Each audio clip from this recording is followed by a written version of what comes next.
It's been almost 4 months since I've been online, and I'm very pleased to welcome you back to the Legendarium and a special about the life of Count Saint-Germain. Saint-Germain really is an international man of mystery. We do not know his real name, parentage, or his place of birth. Scholars who have studied him tend to believe that he came from the kingdom of Portugal and that he was born sometime during the year 1710. He first appeared in Britain around the year 1743. And by the time he began making the rounds of the great courts, he could speak many languages, play the violin, and had real accomplishments as a chemist. Saint-Germain claimed that he could remove flaws from diamonds and transmute base metals like lead into gold. At dinners, he amused his guests by playing the violin and then annoyed them with his endless blather. Saint-Germain picked the wrong time to annoy people, for Britain faced a crisis caused by the Jacobite rebellion. The Hanoverian government arrested Saint-Germain on suspicion of being a Jacobite spy, based largely on his being a foreigner and his habit of appearing in places he did not belong. However, when it became clear that he had no Jacobite ties, the government chose to release him. Nonetheless, Horace Walpole wrote of Saint-Germain's ability to spin tales, writing, "He is called an Italian, a Spaniard, a Pole, somebody that married a great fortune in Mexico and ran away with her jewels to Constantinople, a priest, a fiddler, a vast nobleman." In short, the Count of Saint-Germain appeared to be every man and no man. Soon after, Saint-Germain crossed the Channel and made his way to the French royal court at Versailles. He quickly attracted the attention of the royal family with his many talents, including his ability with the violin, diamond polishing, gem cutting, and even alchemy.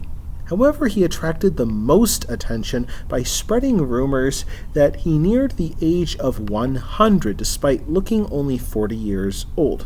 He kept a vial of liquid on his person at all times, feeding the rumors that he possessed a magical elixir of immortality. To keep himself ingratiated with the royal family, Saint-Germain often dropped hints that he would make more of his elixir, or better yet, share the recipe with King Louis XV. Perhaps in part because of this mystique he cultivated, Saint-Germain became a ladies' man and one of the most infamous womanizers of a wanton age. Voltaire, the leading thinker and writer of the French Enlightenment, described Saint-Germain as a man who knows everything and who never dies. Unfortunately for him, he also annoyed his hosts by sometimes dabbling in politics. While in the Dutch Republic, Saint-Germain tried to end the 7 Years' War between Britain and France, despite no one asking him to do so. Saint-Germain finally overplayed his hand in 1760 when he meddled in a dispute between Austria and France. In 1760, Louis's Minister of State accused Saint-Germain of being a spy and persuaded the king to arrest him. However, among his many other talents, Saint-Germain had the ability to vanish, and this likely saved him from arrest. He made his way to England once more, living in London for a couple of years. Count Saint-Germain hopped around various countries, showing off his talents and always getting an enthusiastic reception from the ruling class in whichever country he landed in. He even won attention from occultists, leading to rumors that he led secret magical societies. Indeed, he helped pull off a real magic trick while in Russia, joining the coup which made Emperor Peter III disappear and replaced him with his far more competent wife, Catherine the Great. After that, Saint-Germain moved about the various German petty kingdoms. By 1776, the year that American delegates signed the Declaration of Independence, Saint-Germain surfaced yet again in Schleswig-Holstein and became friends with Prince Karl of Hesse-Kassel.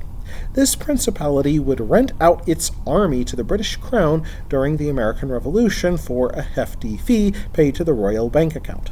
Back at home, Prince Karl gave Saint-Germain a house where he could study herbal remedies, chemistry, and alchemy.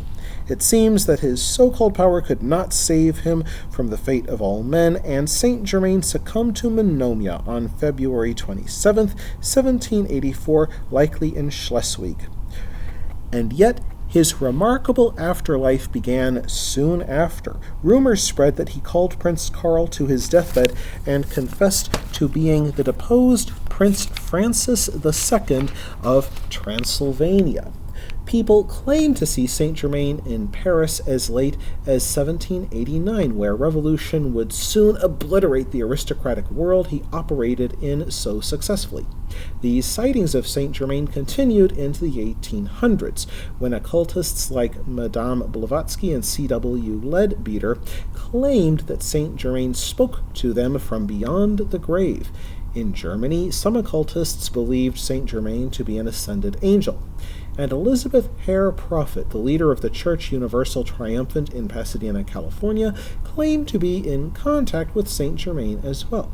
Prophet claimed that Saint-Germain advised George Washington during the American Revolution, came from Atlantis, and warned leaders of future catastrophes. In short, the Count of Saint-Germain did find an elixir for eternal life by creating a myth that kept his name alive through the centuries, and perhaps that is precisely the legacy that he would have wanted to leave. That wraps things up for this episode of The Legendarium. I hope you enjoyed it. If you did, press like. If you want to see more, press subscribe. And if you've got anything to say, let me know in the comments section. Thanks again for joining me, and I hope that you have a great rest of the day.